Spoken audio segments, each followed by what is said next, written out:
Well, I'm gonna switch things up a little different on this video here because we know that we was running a series "Death to a Real Nigga," but this 12-year-old boy, baby, I can't call him a real nigga. This boy was a victim. Um, this story is very touching to me. When I watched this story, I cried, and I came out of it sort of confused.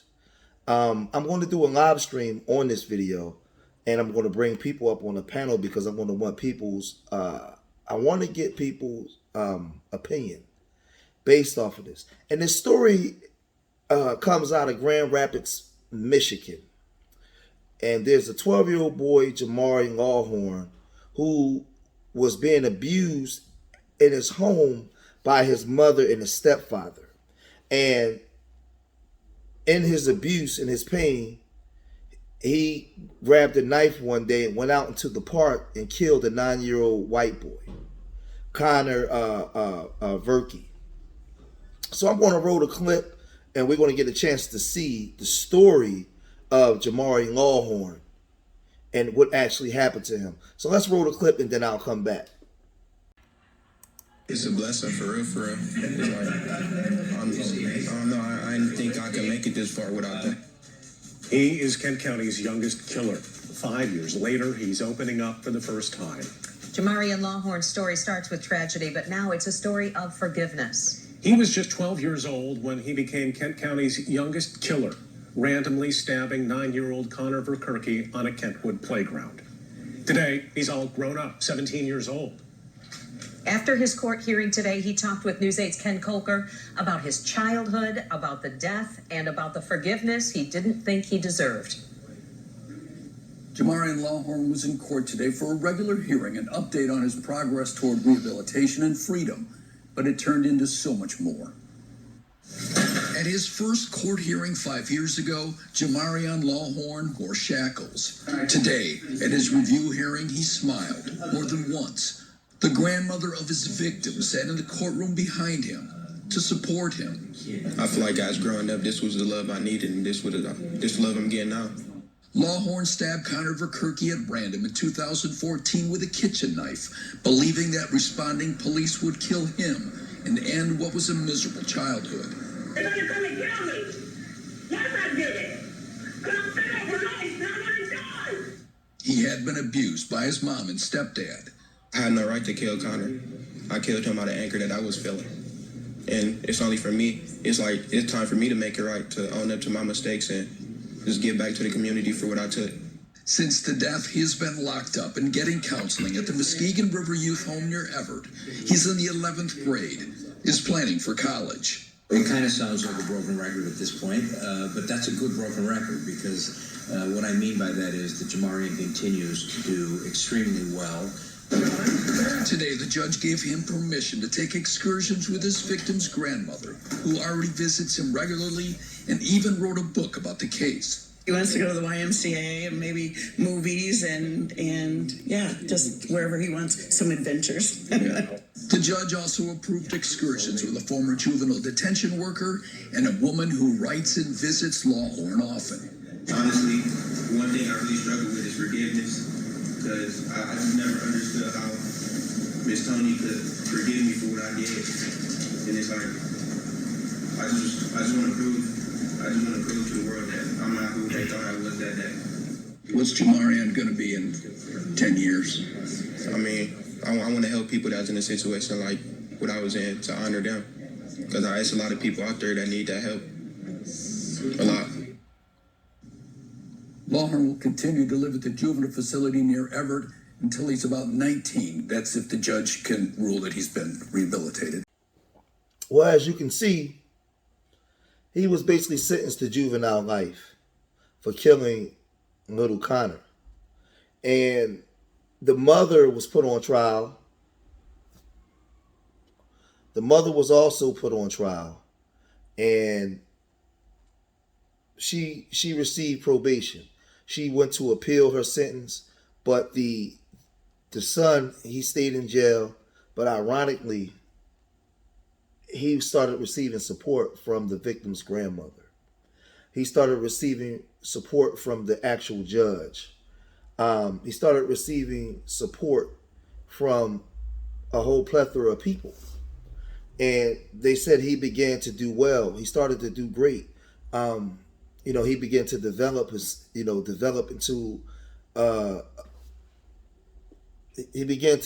into a decent young man. So this is where we get to the last part of the story, where they said that if he got his GED, if he did the right things by 19, he'll be released. So let's play this last clip and let's see what happened with this Jamarion. The top at 6 tonight, Kent County's youngest killer is now a free man. A little more than 6 years after his crime, Jamarion Lawhorn was released today. A judge ordered that he be released from a youth program to live with a family in Jenison. And News 8's Ken Kolker has covered this case from the very beginning. He's here right now with today's milestone moment. Ken. Right, and so it's hard to believe it was 6 years ago that 12-year-old Jamarion Lawhorn stabbed 9-year-old Connor Verkerke to death on a playground. Jamarion turns 19 in 2 weeks. It started with this 911 call from a 12-year-old boy in 2014. I was stabbed someone. You're dead. Who was it that you just stabbed? I don't know. I'm fed up your life. He had stabbed Connor Verkerke, a 9-year-old boy he did not know, in a Kentwood playground because he wanted to die himself. People think I'm crazy, but they don't know what. They do not know me. If I could go back, I would take all the pain and stress rather than take their life. The killing exposed a lifetime of abuse at the hands of a mom and stepdad who later went to jail for it. He was beaten with an extension cord so brutally as to leave permanent scarring on his legs. It also exposed a state children's protective services system that failed to protect this child who would become a killer. At the sentencing, Connor's mom said this. I feel like I constantly exist in two worlds, this one and one where Connor is still here. Today, she told us she was too distraught to talk. The same judge who had sentenced her son's killer ruled today that he was rehabilitated and grown up enough for freedom, with limits. Jamarion has been held and treated at the Everett Youth Academy, the former Muskegon River Youth Home near Everett, where he just earned his GED. Congratulations, Jamarion, on the GED, man. Good job. Thank you. I'm extraordinarily proud of Jamarion's progress, and I do feel like he is ready to step into adulthood and be a productive member of society.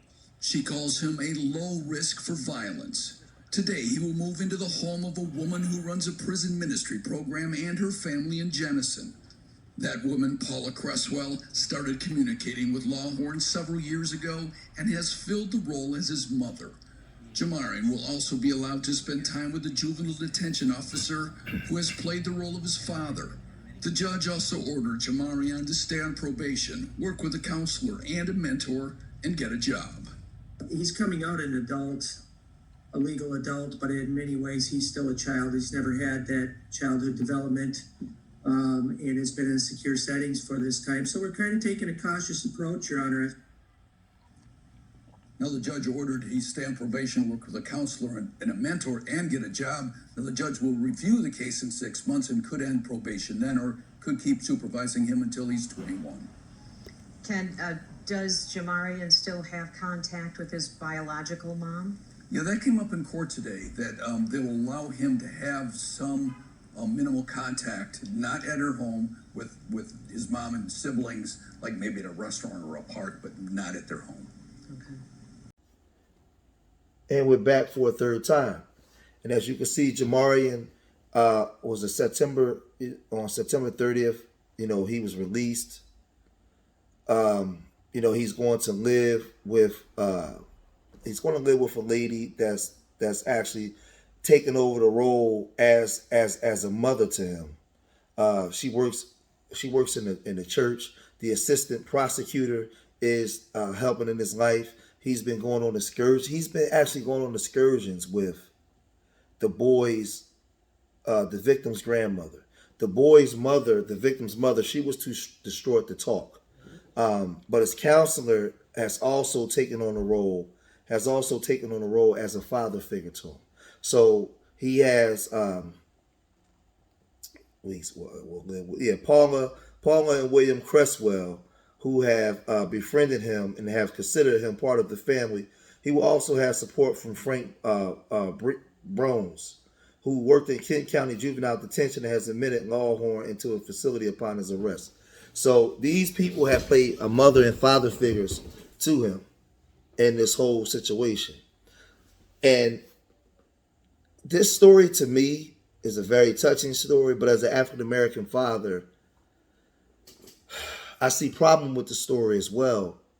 But I'm going to save it for the live stream. I need everybody that watch this video, I need you guys to leave your opinion on how you feel about the story. Because with me, I'll just give a little brief. With me, I know that the mother was demonized, the black parents, and the saviors is the white judge, the white DA, the forgiving grandmother, and all these non-black people. And it sends a signal that, again, we're uncivilized.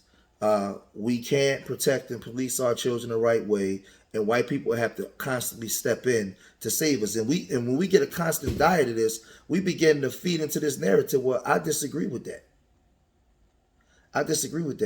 I'm sure that there was family, or there were black families that could have saved him as well.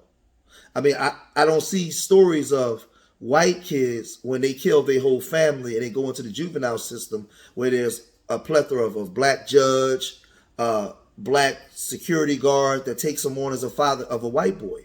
They don't show them kind of stories because we're always looked at as the savage. We're always looked at as the one that needs correction, that needs protection. We're like children in the eyes of the world. So when I see a story like this, am I grateful that he was able to get the help that he needed? Yeah, but I also see the underlining part in the story. But if I'm wrong, tell me I'm wrong. Leave a comment here. We want to welcome young Jamarion home. We hope that he got the help that he needs and the development that he needs, and he harms nobody else. I hope that he can go on and live a productive life. But like, subscribe, and share, and make sure you guys leave a comment in the comment section because I'd like to know your input. So remember, I love y'all. Till the next time. Peace.